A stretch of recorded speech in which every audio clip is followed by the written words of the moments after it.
Ke situ. Oke, samperin ya.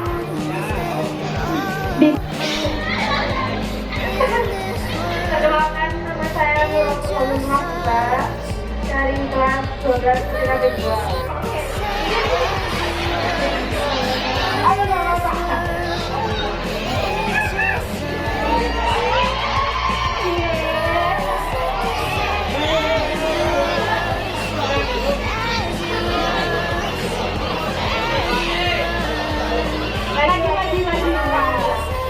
Terima kasih. Untuk kami persilahkan. Warahmatullahi wabarakatuh.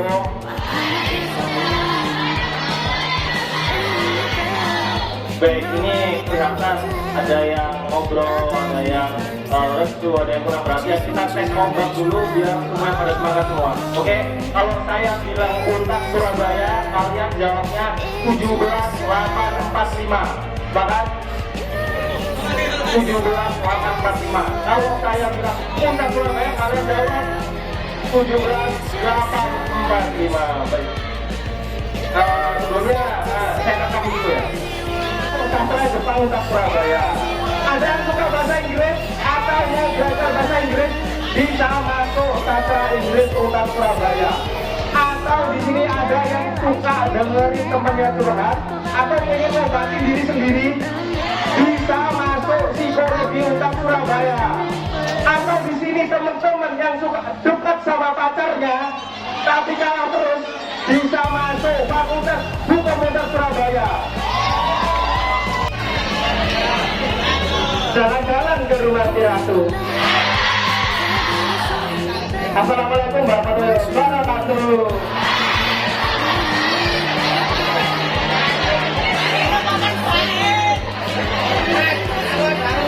Mohon izin semuanya perkenalan.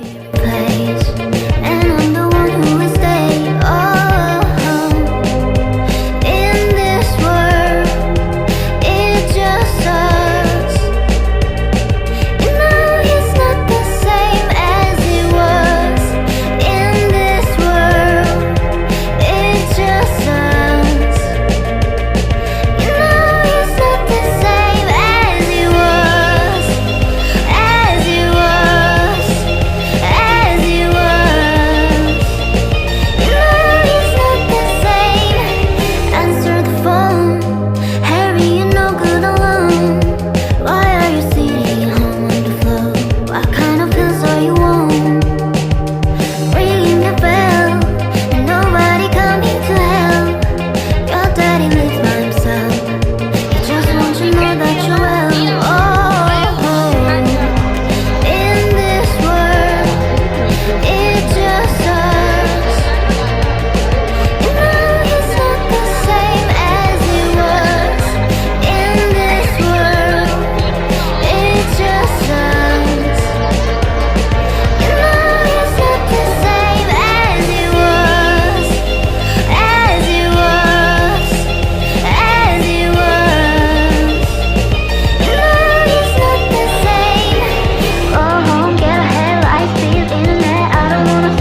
habis lari ada yang di belakang gitu ya menyambut, ih keren banget kamu tadi, keren gitu. Apresiasi teman-teman yang orang yang mengalami kecemasan, stres, dan depresi di SMK Andika Wacana ya. Kalau kita lihat memang yang mendominasi sangat rendahnya itu 65. Dari ini 200 ya, saya menerima datanya itu 200 orang. Tapi gitu ya, kalau dari 200 sampel yang sudah saya dapatkan di Andika Wacana, tapi ini bisa akan menjalar ke yang lainnya kalau nggak diobati, gitu ya. Jadi ada loh, dari 200 sampel ada 6,9 dan 11,8 yang kecemasan, depresi, dan juga biodata. Saya minta tuliskan 3 kelemahan dan 3 kelebihan yang kalian punya. Yang ditulis kelemahannya itu sampai 10, kelebihannya nggak ada. Untuk jadi ini ya, jadi ngajarin adik kalian atau saudara kalian juga. Karena waktu teman-teman itu habis digunakan untuk melihat rumah tetangga, rumputnya tetangga. Jadi kalian nggak punya waktu untuk melihat ke rumput kalian sendiri. Ya, rumput kalian ternyata mungkin masih coklat, tapi bukan berarti itu jelek. Tapi kenapa? Kalian belum bersyukur. good, exactly. Siapa yang menjawab tadi? Wah, tepuk tangan buat Kevin. Kevin. Padahal saya nggak melihat dulu gitu ya, benar kelihatan gitu ya. Benar. Jadi karena waktu kalian itu dipakai untuk melihatin rumput tetangga, kalian kehabisan waktu untuk mengevaluasi rumput kalian. Sebenarnya rumput kalian belum dikasih pupuk, belum disiram, sehingga dia coklat. Karena udah habis waktu yang ngeliatin rumput tetangga. Gitu. Tadi masih belum kenal, makanya kita nggak bisa evaluasi gitu kan. Perilaku membanding-bandingkan, dia kok apa ya? Dia kok lebih bagus selalu sih daripada aku? Ya kamu juga bisa gitu loh. Bisa kok sebagus dia. Caranya apa? Bekerja, latihan, belajar. Kurang dalam bersyukur. Tapi ini tingkatan yang paling tinggi lah ya.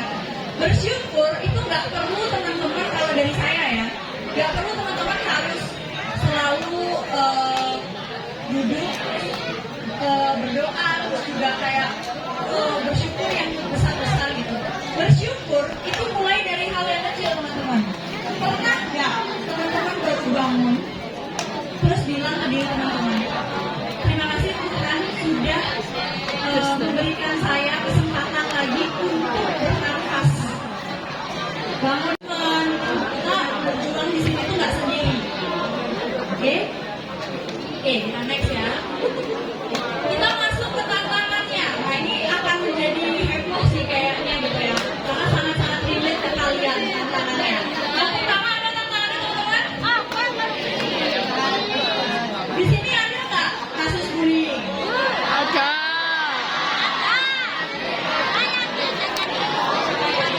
Oke, saya sih berharapnya nggak ada ya. Tapi, oke, tenang dulu. Tenang dulu. Kasus bullying itu adalah menempati ranking 1 kasus yang dialami remaja. Saya tahu, mungkin teman-teman di Instagram juga udah lihat ya, beberapa SMP, SMK, SMA itu pernah viral karena kasusnya. Saya juga pengen teman-teman ini nanti menyebarkan ke saudara, ke adiknya, ke kakaknya, ke orang tuanya gitu ya, bahwa ada yang namanya kita mengenal coping stress. Ketika kita terkena stres, apapun ya, stres itu banyak bentuknya ya. Pertama, stres misalnya, contoh stres yang kecil aja, kalian bangun pagi gitu ya, mau bangun pagi, kalian udah nyetel alarm misal jam 5, tapi tiba-tiba alarm kalian nggak bunyi, stres nggak? Ternyata telat bangun jadinya. Nah itu suatu bentuk stres juga gitu ya. Jadi stres itu nggak hanya kondisi yang bersifat mengancam, menimbulkan stresor dalam diri kita,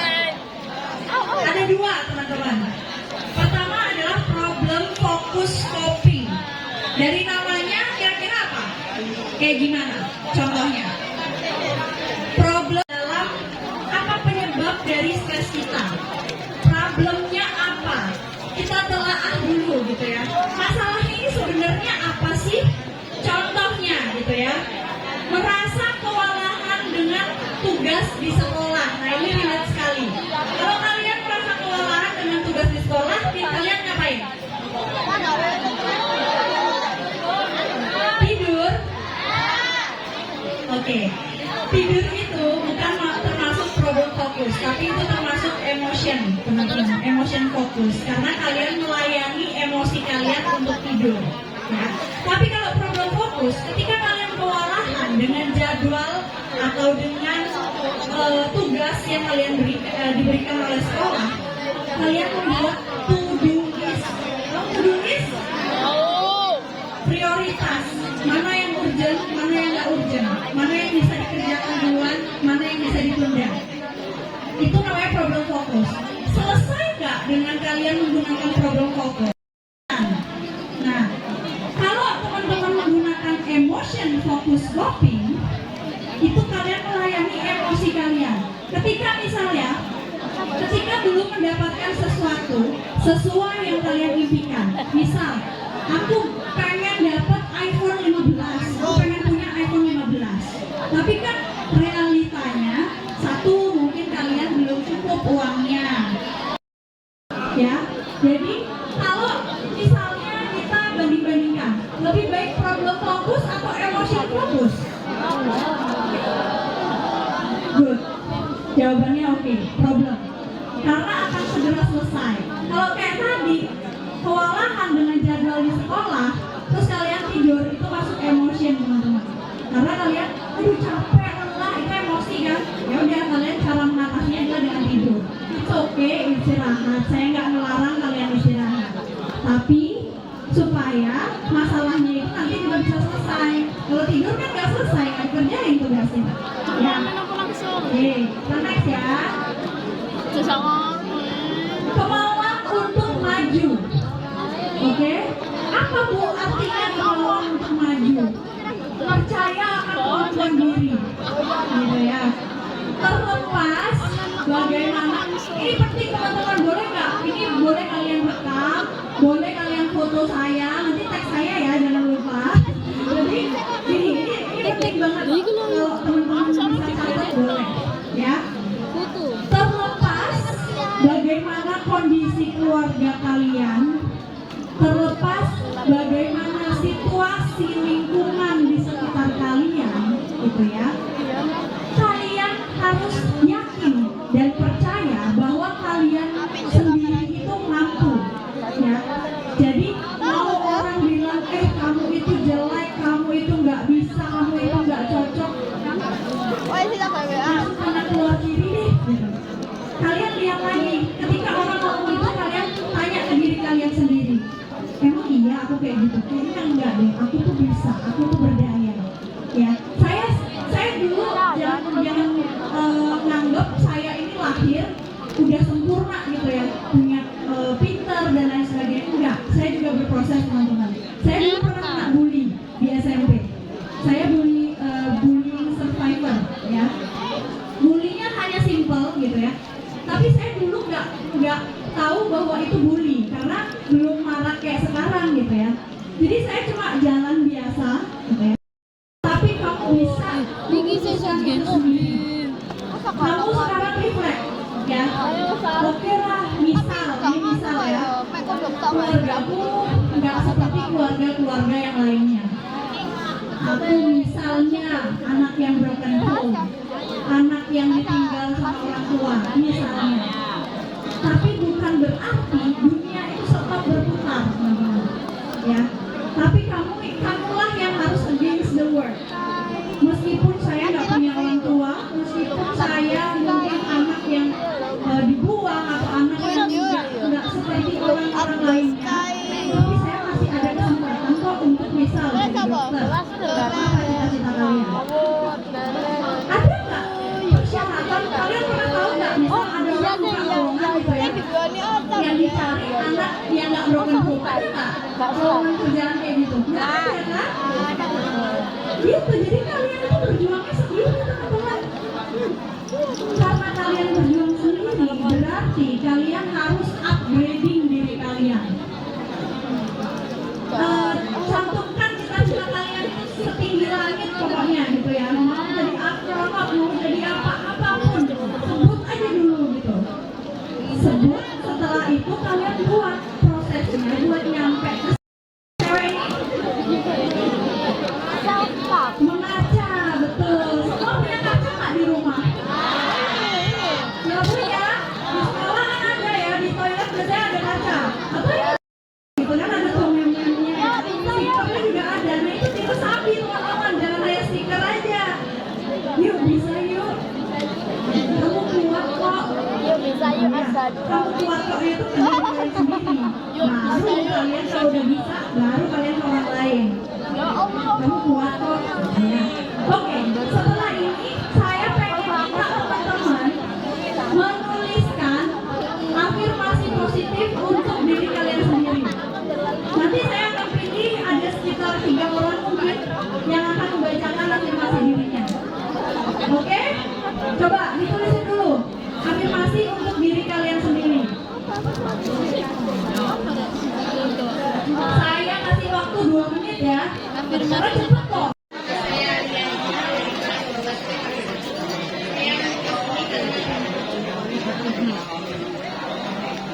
Saya tahu keadaan teman-teman. Kamu hebat kok, jangan merasa kamu lemah. Kamu boleh capek, kamu tidak keringetan. Aku yakin kamu bisa melakukan ini walaupun banyak orang yang mengira dirimu baik-baik saja. Tepuk tangan dong buat Malia. Nangis itu adalah suatu bentuk emosi, ya. Walaupun kalian cowok, para cowok nih biasanya yang nggak pernah nangis, yang kalau nangis kamu kok kayak gini gitu, nggak apa-apa, ya. It's okay, nangis itu wajar. Ketika kalian merasakan emosi sedih, kalian pasti nangis, gitu, ya. Jadi nangis itu nggak apa-apa, ya. Ketika ada teman kalian yang nangis, it's okay. Aku hadir di samping kamu, kamu bisa cerita. Gitu aja dia nggak nangis gitu ya. Jadi dia merasa ada orang di sebelahnya. Oke, it's okay ya. Kamu hebat. Kamu bisa menyemangati teman-temanmu ya. Oke, tepuk tangan buat kalian dong ya. Oke, terima kasih kata-kata penyemangatnya. Next, saya di yang ini dulu ya, kanan dulu ya, dengan Mbak siapa? Nah, Natasha. Oke, silakan Mbak. Tasya dari kelas 10 AKL 2. Afirmasi untuk diri aku sendiri adalah terima kasih untuk diriku karena sudah berjuang dari hal-hal kecil seperti mengikuti olimpiade, berharap apa yang aku lakukan hari ini dan esok membuahkan hasil di masa yang akan datang.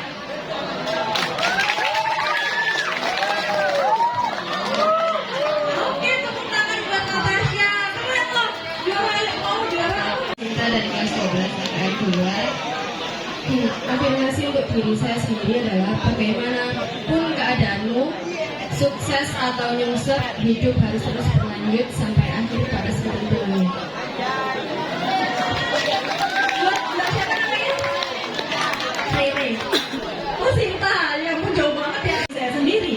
Berarti yang bisa kontrol juga bahwa tidak menjudge diri kita sendiri itu sebagai pusaran masalah adalah kita sendiri. Tapi caranya ya teman-teman, nah gini,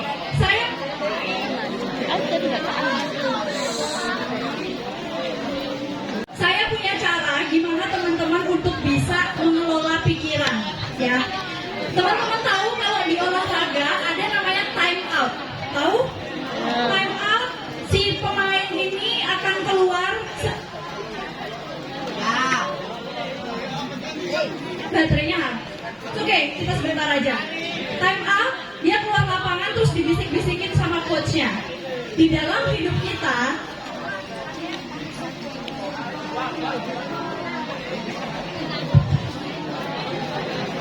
ada yang namanya time out juga. Jadi ketika situasinya stres berkumpul, udah perasaan nggak enak banget, tertekan, gitu ya. Kita ada ada waktu yang namanya time out. Kita time out dulu sama kehidupan kita. Karena kalau kita memutuskan sesuatu, make a decision di saat kita lagi emosi, ini saat juga kaum introvert gitu ya, wow gitu kan. Oke, gimana caranya biar kita bisa bersuara? Teman-teman, manusia itu makhluk sosial, pasti membutuhkan satu sama lain. Pasti membutuhkan satu sama lain. Ketika kalian merasa pernah sendiri dengan masalah-masalahnya, ketika kalian merasa kayak, aduh gue gak bisa kuat, tidak ada kepala sekolah gitu ya Pak. Saya bangga, mereka cepat menangkap, tinggal gitu ya. Yang tadi saya bilang, materi-materinya coba direfleksikan ya. Tadi sampai ada yang udah meresapi banget, ada yang nangis juga gitu ya, karena dia bisa merefleksikan itu gitu ya.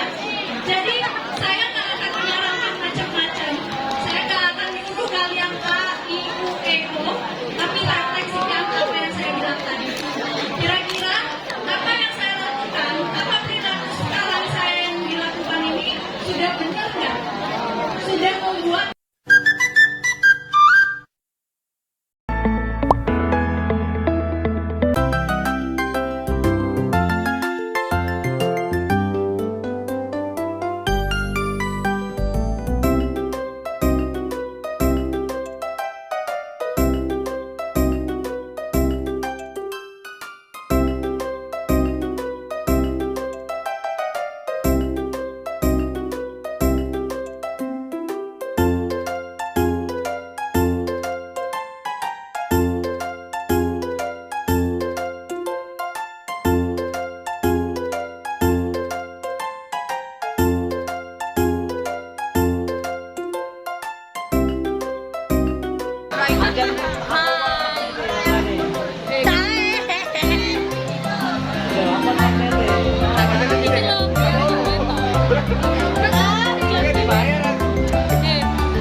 A few moments later.